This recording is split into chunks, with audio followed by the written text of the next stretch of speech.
السلام علیکم ورحمۃ اللہ وبرکاتہ۔ دیکھیے آج ہم لوگ انشاءاللہ سورہ حشر کی آیت نمبر 22، 23 اور 24، 22، 23 اینڈ 24 کا ترجمہ پڑھیں گے۔ یہ 28ویں پارے میں ہیں اور اس آیتوں کی اس سورہ کی بہت فضیلت ہے الحمدللہ۔ تو ہم ان تین آیتوں کو انشاءاللہ میں آپ کے سامنے پڑھتی ہوں۔ اعوذ باللہ من الشیطان الرجیم، بسم اللہ الرحمن الرحیم۔ هو اللہ الذی لا الہ الا هو عالم الغیب والشہادہ هو الرحمن الرحیم۔ هو اللہ الذی لا الہ الا هو الملک القدوس السلام المؤمن المہیمن العزیز الجبار المتکبر، سبحان اللہ عما یشرکون۔ هو اللہ الخالق البارئ المصور له الاسماء الحسنى یسبح له ما فی السماوات والارض وهو العزیز الحکیم۔ صدق اللہ العظیم۔ دیکھیے اس کا ترجمہ ہے، وہی اللہ ہے جس کے سوا کوئی معبود نہیں، پوشیدہ اور ظاہر کو جاننے والا، اور وہ بڑا مہربان ہے، نہایت رحم کرنے والا ہے۔ وہی اللہ ہے جس کے سوا کوئی معبود نہیں، بادشاہ ہے سب عیبوں سے پاک، سراسر سلامتی، امن دینے والا، نگہبان، غالب، زور آور، عظمت والا۔ اللہ اس شرک سے پاک ہے جو لوگ کر رہے ہیں۔ وہی اللہ ہے پیدا کرنے والا، وجود میں لانے والا، صورت بنانے والا۔ اسی کے لیے ہمارے سارے اچھے نام ہیں۔ ہر چیز جو آسمان اور زمین میں ہے اس کی تسبیح کر رہی ہے، اور وہ زبردست ہے، حکمت والا ہے۔ ماشاء اللہ، سبحان اللہ۔ دیکھیے ہمیں دعا مانگنا ہو تو ہم پہلے درود شریف پڑھیں گے انشاءاللہ۔ اس کے بعد ہمیں درود شریف پڑھنا ہے، اللہ کے خوبصورت ناموں کے ساتھ اللہ تعالیٰ کو پکارنا ہے نا۔ پھر اس کے بعد ہم دعا کرنا ہے، ہمیں اپنے لیے دعا کرنا ہے۔ پھر اللہ تعالیٰ سے دعا مانگنے کے بعد پھر ہم انشاءاللہ درود شریف پڑھ کے پھر ہماری دعا کمپلیٹ کریں گے انشاءاللہ۔ تو اس طرح اللہ تعالیٰ ہم سے خوش ہوتا ہے کہ اللہ تعالیٰ کے جو پیارے پیارے نام ہیں اس کے ذریعے ہمیں اس کو پکارتے ہیں، ہم اس کو پکارتے ہیں، اور ہر ناموں کی ایک فضیلت ہوتی ہے نا۔ جیسے دیکھیے اس آیت میں، ان آیتوں میں ہے کہ پہلے تو یہ ہے کہ هو اللہ الذی لا الہ الا هو، کہ وہی اللہ ہے جس کے سوا کوئی معبود نہیں ہے نا۔ جب ہم اللہ تعالیٰ سے یہ کہیں گے، یہ پکاریں گے کہ تیرے سوا کوئی معبود نہیں، تو یکتا ہے، تو واحد ہے نا، اور اس کے بعد ہم اللہ تعالیٰ سے پھر کہیں گے کہ تو غیب، پوشیدہ اور ظاہر کو جاننے والا ہے نا۔ هو الرحمن الرحیم، کتنا پیارا نام ہے کہ وہ بڑا مہربان ہے، نہایت رحم کرنے والا ہے نا۔ جب ہم کوئی پریشانی میں، کوئی تکلیف میں ہوتے ہیں تو ایسا لگتا ہے کہ کوئی ہم پہ رحم کرے، اللہ تو ہم پہ رحم کر، اللہ ہی رحم کرنے والا ہے نا۔ اور جو اس کے ساتھ وہ کیا ہے، مہربان، نہایت مہربان۔ تو اللہ سے ہم جب پکاریں گے کہ تیرے سوا کوئی مالک نہیں، تیرے سوا کوئی معبود نہیں، تو رحمان ہے، تو رحیم ہے، تو نہایت مہربان ہے نا، تو نہایت رحم فرمانے والا ہے۔ پھر واپس ہم اللہ سے کہیں گے کہ هو اللہ الذی لا الہ الا هو، بے شک اللہ وہی ہے، اللہ ہے جس کے سوا کوئی معبود نہیں ہے۔ اس کے بعد کیا، کس نام سے پکارے اللہ تعالیٰ کو، الملک القدوس، مطلب ملک القدوس مطلب معبود، بادشاہ، تو بادشاہ ہے نا، سب عیبوں سے پاک۔ الملک القدوس، تو بادشاہ ہے، سارے عیبوں سے پاک ہے نا۔ ہم اللہ سے دعا کر سکتے ہیں نا کہ اللہ تعالیٰ تو سارے عیبوں سے پاک ہے، یا اللہ تعالیٰ تو ہمارے اندر جو عیب ہے اللہ اس کو مٹا دے، اللہ تعالیٰ ہمارے عیبوں کو تو مٹا کے ہم کو نیک صلاحیت دے، نیک توفیق دے، ہم اچھے راستے پہ چلے ہے نا۔ پھر اس کے بعد میں کیا ہے، السلام المؤمن المہیمن العزیز الجبار المتکبر ہے نا۔ السلام، سراسر سلامتی والا، المؤمن، امن دینے والا، المہیمن، نگہبان، العزیز، غالب ہے نا، غالب، الجبارو زور آور، المتکبر عظمت والا۔ دیکھیے اللہ تعالیٰ کے سارے نام ہیں کہ تو ہمارے لیے سلامتی بھی ہے، تو امن دینے والا بھی ہے، تو ہمارا نگہبان بھی ہے، تو ہر چیز پہ غالب ہے، تو زور آور ہے، تو ہر چیز کو کر سکتا ہے، تیرے سوا کوئی نہیں کر سکتا، تیرے لیے کوئی مشکل نہیں، تو ہر چیز پہ قادر ہے۔ اور متکبر عظمت والا ہے نا، اللہ تعالیٰ سب سے بڑا عظمت والا ہے نا۔ اس کے بعد ہے سبحان اللہ عما یشرکون، کہ اللہ اس شرک سے پاک ہے جو لوگ کر رہے ہیں، ہے نا، وہ ہر چیز سے پاک ہے نا۔ پھر اس کے بعد ہے هو اللہ الخالق الباری، الخالق کا مطلب ہے پیدا کرنے والا، ہے نا۔ اب کسی کو اولاد نہیں ہے، کوئی اللہ سے اس نام سے اس کو پکار سکتا ہے کہ تو پیدا کرنے والا ہے نا، اللہ تو پیدا کر سکتا ہے، تیرے لیے کوئی چیز ناممکن نہیں ہے، اللہ کوئی چیز مشکل نہیں ہے نا۔ اللہ تعالیٰ تو سب کچھ کر سکتا ہے، تو پیدا کرنے والا ہے اور وجود میں لانے والا ہے نا، الباری، المصور، صورت بنانے والا ہے۔ اور اس کے بعد کیا کہا گیا اس میں کہ اسی کے لیے سارے تیرے اچھے نام ہیں، ہے نا، اسی کے لیے ہیں سارے اچھے نام تیرے، ہر چیز جو آسمانوں اور زمینوں میں ہے، ما فی السماوات والارض، وہ کیا کر رہی ہے؟ اسی کی تسبیح کر رہی ہے نا، اللہ تعالیٰ کی تسبیح کر رہی ہے۔ آسمان، زمین، کیڑے مکوڑے، جتنی بھی مخلوق ہے اس دنیا میں، سب کے سب اللہ کی تسبیح بیان کرتی ہے نا۔ جیسے کہ دیکھیے کہ آسمان ہے، زمین ہے، عرش میں جتنی بھی چیزیں ہیں، باغ ہے، سمندر کے اندر کی جو مخلوق ہے، جو آسمانوں کے اوپر کی جو مخلوق ہے، اتنی گیلیکسیز ہے، زمین کے نیچے کی اتنی مخلوق ہے نا، ہر چیز، 7 آسمان، اس کے اندر جو کیڑے مکوڑے، پہاڑ، پرندے، درخت، سورج، چاند، سب اللہ تعالیٰ کی مخلوق ہے، اور سارے کے سارے اللہ کی پاکی بیان کر رہے ہیں، ہے نا۔ تو اللہ تعالیٰ کے ان پاک ناموں کے ساتھ ہم اللہ تعالیٰ کو پکاریں گے، اللہ تعالیٰ سے دعا مانگیں گے، اللہ تعالیٰ سے مغفرت مانگیں گے، کیونکہ ہم غافل ہو جاتے ہیں نا۔ دیکھیے یہ سورہ ہم پڑھتے ہوئے چلے جاتے ہیں، ہم کئی بار ان سوروں کو پڑھتے ہیں، لیکن آپ کو اس پہ غور و فکر کرنا چاہیے، ان کے حروف کو، ہر حروف کو دیکھیے، ایک حروف پہ اللہ تعالیٰ نے 10 نیکی دیا ہے نا، کہ قرآن پاک کی آپ تلاوت کرو گے کہ تو الف لام میم، تو ایک الف، ایک لام، ایک میم، الف میں 10، لام میں 10، میم میں 10 حروف، ہے نا، ایسے 30۔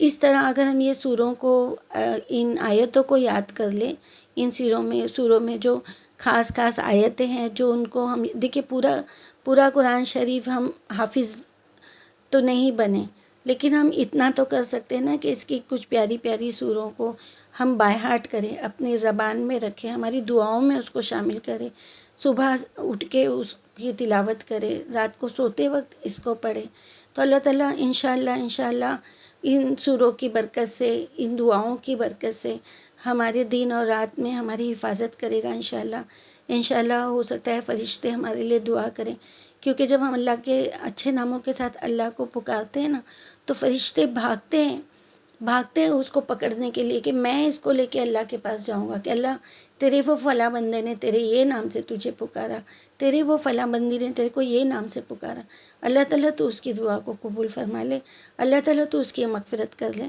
انشاءاللہ۔ ساری غیب کی باتیں ہم نہیں جانتے، وہ صرف اللہ تعالیٰ جانتا ہے نا، اور صرف ہم اس بات پہ یقین رکھیں گے جو آپ صلی اللہ علیہ وسلم کی مستند حدیثیں ہیں، اس کے ذریعے، ہے نا، اور اس کے ذریعے بھی ہم کو کتنی معلومات ہوتی ہے، تو ہم حدیثوں کو یاد کریں، سوروں کو یاد کریں، آیتوں کو یاد کریں، اپنی زبان پہ اس کا ورد کریں، چلتے پھرتے اس کو پڑھیں، اور اللہ تعالیٰ تو نگہبان ہے نا۔ ان آیتوں کے حساب سے ہم اگر یہ آیت کو پڑھیں گے تو کتنی اچھے نام سے اللہ تعالیٰ کو پکارا گیا ہے نا۔ اس میں تو کچھ نام دیے ہیں، اور وہ بھی اللہ تعالیٰ نے اپنی زبان سے جبرائیل علیہ السلام کے ذریعے آپ صلی اللہ علیہ وسلم تک یہ سورہ پہنچائے، تو یہ کسی اور کا کلام نہیں ہے نا، یہ تو اللہ رب العزت کا کلام ہے نا، اس کو ہم نہیں جھٹلا سکتے۔ تو ان ناموں کے ساتھ اللہ تعالیٰ اس کو پکارنے سے خوش ہوتا ہے، اللہ راضی ہوتا ہے۔ ہم چاہتے ہیں نا کہ کسی کی دعا لیں، ہم کہتے ہیں نا کسی کو کہ ہمارے لیے دعا کرو، ہے نا، ہم ہمارے ماں باپ کی دعا لینا چاہتے ہیں، ہم کسی یتیموں کو صدقہ خیرات دے کے ان کی دعا لینا چاہتے ہیں، ہم ہمارے رشتہ داروں کی مدد کر کے ان کی دعا لینا چاہتے ہیں، ہے نا، ہم دعاؤں کے محتاج ہیں نا۔ ہمیں ایسا لگتا ہے کہ ہم جو دعا مانگ رہے ہیں اللہ تعالیٰ اور بھی کوئی دوسرے لوگ ہمارے لیے دعا مانگے تو اسے قبول کر، ہم دوسروں کے لیے دعا مانگے گے تو فرشتے کہتے ہیں نا کہ ان کی دعا قبول کر، تو ہم کہتے ہیں نا لوگوں کے کہ دعا کیجئے ہمارے لیے، ہم دعاؤں کے محتاج ہیں نا۔ تو بس اسی طرح ہمیں یہ دعائیں پڑھ کے اپنے لیے بھی اور اپنے رشتہ داروں کے لیے بھی، اور جنہوں نے ہمیں دعاؤں کے لیے کہا ہے ان کے لیے بھی، اور جنہوں نے نہیں کہا ہے ان کے لیے بھی ہمیں دعا مانگنا چاہیے، اور اللہ سے امید رکھنا چاہیے، توکل رکھنا چاہیے کہ ہاں میں نے تیرے ان آیتوں کے ذریعے، میں نے تیرے ان سوروں کے ذریعے اللہ تعالیٰ میں نے تجھے پکارا ہے، میں تجھ سے مدد چاہتی ہوں، میں بہت مجبور ہوں۔ اللہ کے سامنے مجبور ہو جائیے، اللہ کے محتاج بن جائیے۔ دنیا میں اللہ تعالیٰ کسی کا محتاج نہیں کرے، ہمیں محتاج بننا ہے تو صرف اللہ تعالیٰ کا محتاج بننا چاہیے۔ تو بس اللہ کے محتاج بن کے اللہ سے مانگے، اور دوسروں کے لیے بھی جب ہم دعاؤں کے لیے کہتے ہیں تو ہم کو کیسے سکون ملتا ہے نا۔ اگر کوئی ہم کو دعا دے دیتا ہے، ہم کسی کو صدقہ خیرات کرتے ہیں، ہم کوئی غریب کو کچھ دے دیتے ہیں تو وہ ہمارے لیے دعا دیتا ہے تو ہم کو خوشی ہوتی ہے کہ اللہ اس نے مجھے اتنی اچھی دعا دیا۔ اسی طرح اللہ کے اچھے اچھے ناموں کے ذریعے ہمیں بھی اللہ سے دعائیں مانگنا چاہیے، اپنے لیے بھی، اپنے رشتہ داروں کے لیے بھی۔ اور اتنی پیاری دعائیں جب اللہ تعالیٰ نے ہمیں قرآن پاک میں دی ہے تو ڈھونڈ ڈھونڈ کر ان آیتوں کو یاد کر کے، اس کا مطلب سمجھ کے، اس کے مطلب کے ساتھ جب ہم مانگیں گے نا تو ہمارے اندر ایک دعا مانگنے کی ایک عجیب سی کیفیت ہوگی، آنکھوں میں آنسو آ جاتے ہیں، پورے ہاتھ پیر کانپنے لگتے ہیں، زبان لڑکھڑانے لگتی ہے اللہ کے آگے مانگنے کے لیے۔ اکیلے میں بیٹھیے، خاموشی سے بیٹھیے، خاموشی سے اپنے جا نماز پہ بیٹھیے، نماز پڑھیے، وضو کریے، 2 رکعت نماز پڑھ کے اللہ کے آگے گڑ گڑائیے، تہجد میں اٹھ کے گڑ گڑائیے۔ دیکھیے تہجد کے وقت تو اللہ تعالیٰ ہمیں پکار پکار کے کہتا ہے نا کہ کوئی ہے مجھ سے مانگنے والا، کوئی ہے مجھ سے مانگنے والا، ہم نہیں مانگتے۔ ہماری ٹیچر نے ابھی بھی بیچ میں یاد دلایا کہ دیکھیے ساری چیزیں ہم کو معلوم ہے، ساری باتیں ہم کو معلوم ہے، لیکن اس کا ریویژن ہمیں کرنا چاہیے۔ جس طرح دیکھیے کہ انہوں نے ہم سے کہا کہ اذان کے وقت، اب ہم کو ایسا لگتا ہے نا کہ ہمیں دعا کب قبول ہوگی، تو 5 وقت انہوں نے کہا کہ جب اللہ تعالیٰ اذان کے لیے مؤذن جب پکارتے ہیں تو ہم اس کے ساتھ اذان کے الفاظ کو دہرائیں، اور اس کے بعد میں ہم اللہ سے جو دعا مانگے انشاءاللہ تعالیٰ اللہ وہ دعا قبول فرمائے گا۔ تو ہم اس وقت کیا کرتے ہیں، جب وہ اذان ہوتے رہتی ہے ہم کچھ اور باتوں میں لگے رہتے ہیں۔ تھوڑی دیر کے لیے اگر بچے لوگ کچھ ٹی وی وغیرہ دیکھ رہے تو وہ لوگ تھوڑی دیر کے لیے پاز کر دیتے، پھر وہ چالو کر دیتے ہیں۔ اگر وہ پاز بھی کرتے ہیں تو ایک دوسرے سے باتوں میں غفلت میں رہتے ہیں نا۔ کئی جگہ ایسا بھی دیکھا ہے میں نے کہ قرآن پاک کی تلاوت ہو رہی ہے، اذان ہو رہی ہے تو فوراً قرآن کو بند کر دیے، لیکن قرآن بند کرنے کے بعد ہمیں کیا کرنا چاہیے تھا، ان الفاظوں کو دہرا کے اس کے ساتھ میں ریپیٹ کر کے اس کا جواب دے کے، جس طرح اذان کا جواب دینے کا طریقہ ہے دے کے اس کے بعد ہمیں دعا کرنا چاہیے۔ تو ہم قرآن تو بند کر دیتے ہیں لیکن ہماری دنیاوی باتیں ہماری چالو رہتی۔ تو دعا کے لیے اللہ تعالیٰ نے اتنی آسانیاں رکھی ہے کہ تم یہ وقت پہ دعا کرو میں قبول کروں گا۔ دیکھیے جمعہ ہے، جمعہ کی رات ہے، اللہ تعالیٰ سب کی دعاؤں کو قبول فرمائے۔ اتنا مبارک دن ہے، مسلمانوں کی ایک عید ہی سمجھ لو، اس طریقے سے اس کو ہم کو ایک دم احترام سے پورے احترام سے ہمیں اس کو گزارنا چاہیے۔ اور ہماری ٹیچر فرما رہی تھی کہ جب ممبر پہ بیٹھتے ہیں، جب نماز پڑھانے کے لیے جب امام ممبر پہ بیٹھتے ہیں تو اس وقت سے لے کر جب وہ ظہر کی نماز پڑھاتے ہیں، خطبہ ہونے کے بعد سے لے کے خطبے سے لے کے نماز تک، اس وقت تک ہمیں بھی بیٹھ جانا ہے، اور ہمیں جو بھی ہم ذکر کر سکے اللہ کا وہ کر کے ہمیں اس سے دعا کرنا چاہیے، تو انشاءاللہ تعالیٰ اس وقت کی بھی دعا قبول ہوتی ہے۔ اقامت سے لے کے اذان کے بعد اقامت تک کی بھی دعا قبول ہوتی ہے. تو ان موقعوں کو ہم ضائع کر دیتے ہیں. ہمیں کتنی ضرورت ہے نا دعاؤں کی، کتنی ہمارے اولادوں کے لیے، ہمارے بچوں کے لیے، ہماری آخرت کے لیے، جنت کے لیے، دوزخ سے پناہ مانگنے کے لیے، دنیا کی خوشیوں کے لیے، آخرت کی خوشیوں کے لیے بہت ضرورت ہے نا ہمیں دعاؤں کی. تو ایسی دعائیں پڑھ کے انشاء اللہ تعالیٰ ہمیں اللہ سے دعا مانگیں گے تو اللہ تعالیٰ ہماری دعاؤں کو قبول فرمائے گا. اور اس دعا کو میں ایک بار اور آپ لوگوں کے سامنے پڑھتی ہوں، اور آپ لوگ بھی اس کو پڑھ کے اپنی جو حاجت ہے وہ دعا اللہ تعالیٰ سے مانگے. انشاءاللہ آج جمعہ کی رات ہے، اللہ تعالیٰ یہ دعائیں قبول فرمائے. بسم اللہ الرحمن الرحیم. هو اللہ الذی لا الہ الا هو عالم الغیب والشہادہ هو الرحمن الرحیم.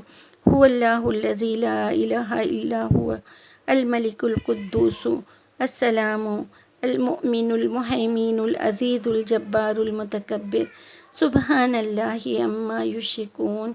هو اللہ الخالق البارئ المصور له اسماء الحسنى یسبح له ما فی السماوات والارض وهو العزیز الحکیم. صدق اللہ العظیم. یا اللہ پاک اس دعا کی برکت سے ہم سب کے نیک تمناؤں کو پورا کر. اللہ تعالیٰ ہر مومن مومنات، ہر مسلم مسلمات کی جو جائز دعائیں، جو جائز تمنا ہے، اللہ تعالیٰ اسے تو پورا کر. اللہ تعالیٰ ہمیں غافل مت کر. اللہ تعالیٰ ہم دعا مانگنے سے کنجوسی کر دیتے ہیں، ہم غافل رہ جاتے ہیں. اللہ تعالیٰ ہمیں دعا مانگنے کی ہدایت دے. اللہ تعالیٰ ہماری نیک دعاؤں کو قبول فرما پروردگار. اللہ تعالیٰ جو اپنے بچوں کے رشتوں کے لیے پریشان ہے، اللہ تعالیٰ جو اپنے بچوں کی بد اخلاقی سے پریشان ہے، اللہ تعالیٰ ان کو نیک صالح بنا. اللہ جن کے رشتے نہیں ہوئے ان کے اچھے رشتے ہو جائیں. اللہ تعالیٰ جن کو اولاد نہیں ہے، بے اولاد ہے، ان کو اولاد نصیب عطا فرما. اللہ تعالیٰ جو تجھ سے اپنی روزی کے لیے، برکت کے لیے، بیماری دور کرنے کے لیے دعا مانگ رہے ہیں، اللہ تعالیٰ تو ان کی دعاؤں کو قبول فرما میرے پروردگار. یا مالک الملک، یا ارحم الراحمین، یا ذوالجلال والاکرام. تجھ سے دعا مانگتے ہیں، تیرے ہی آگے محتاج ہے، تیرے ہی محتاج ہے میرے مولا. یا میرے مولا جس کو جو چاہیے، جو نیک تمنا ہے، اللہ تعالیٰ تو دونوں جہاں کی ان کو قبول فرما. سب کو تیری طرف رجوع کرنے کی ہدایت دے. اللہ تعالیٰ تیری نماز پڑھنے کی، تیرے روزے رکھنے کی، زکوٰۃ صدقہ دینے کی، حج عمرہ کرنے کی نیک توفیق اور ہدایت اور استطاعت عطا فرما میرے مولا. جو حج کر کے آئے ہیں انہیں پھر سے بلا، جنہوں نے نہیں دیکھا ہے اللہ تعالیٰ تیرا گھر، ان کو تیرا گھر دکھا میرے مولا. تجھ سے دعا ہے اللہ تعالیٰ جنہوں نے تیرا گھر دیکھا ہے ان کو پھر سے بلا. اللہ تعالیٰ تیرا گھر دیکھنے کے بعد اور بہت لالچ ہو جاتی ہے ہم کو، بہت حریص ہو جاتے ہیں تیرا گھر دیکھنے کے لیے. اللہ تعالیٰ بار بار تیرے گھر پہ آنے کا دل کرتا ہے. اللہ تیرا گھر دکھا دے میرے مولا، بلا لے مولا.